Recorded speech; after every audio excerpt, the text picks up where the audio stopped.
you've probably heard about this week. It is huge and exciting news in the science world. Scientists are abuzz over what could be an important discovery about what keeps the universe glued together.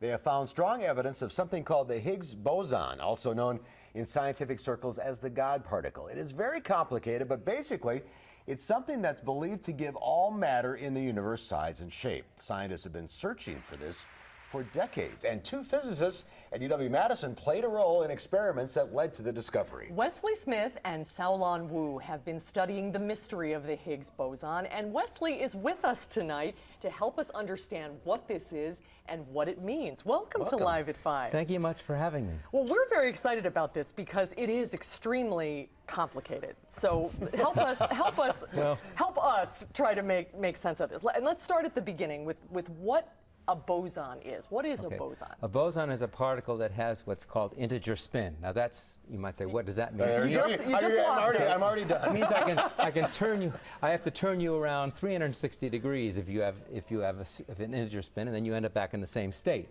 If I turn you around less than that, you're not. Okay. Now it's that the bosons are actually particles that carry force, and so that's why we're looking for, since mass has to do with a force, we're trying to look for bosons which characterize the force. The most well-known ones are the photon, which we're all familiar with, which is tanning us and heating us up lately. Yeah. But the Higgs boson had never been found, and we didn't really understand the mechanism which gives particles mass, and this boson is the manifestation of that mechanism. And Higgs is the scientist that discovered it. Peter Higgs is the scientist who proposed this mechanism along with several others back in 1964. He's been waiting a long while. So why go in search of this?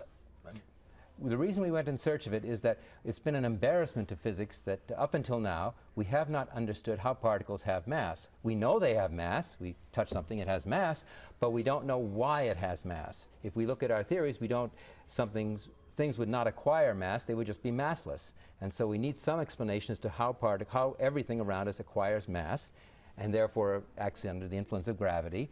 And the mechanism that we have been posited by Peter Higgs and others is that particles drag through the Higgs field like a marble through molasses, or maybe like someone's finger through the cookie dough you just showed. And that's the particles, by dragging through them, acquire mass, and the more they drag, the more mass they acquire. That means the more they interact with the Higgs field. But we needed to see, is this theory correct, or is it just a figment of our imagination? And the only way to verify if it's correct is to actually excite it enough so we actually see a Higgs boson, and then we know the theory exists. And is that why they call it the God particle, because of it's so significant? It was nicknamed the God particle by Leon Lederman, who's was the director of Fermilab and a Nobel laureate in a famous book with that title. But he gave it that title because he believes that and the theory states that it gives mass to everything, so it's a source of the matter that we have around us, and it seemed like an appropriate name to him. So what does this mean for people watching?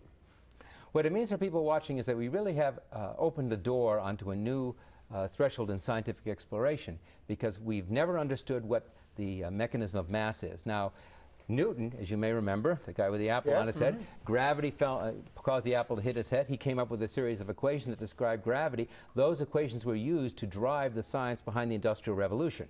So now, many, many years later, we've actually uncovered what is the source of the mass which gravity attaches to, and it's very hard to predict what will happen. But there are many implications possible from understanding our universe at such a more fundamental and very basic way. We've actually touched a new piece of the fabric of our universe, and if we understand it well enough, there could be major implications. Pretty exciting stuff. Yes. Fascinating, fascinating. Congratulations, by the way. Thank you. Yes. And thank you for coming to help us explain it. It's a pleasure. Thank you. I appreciate it.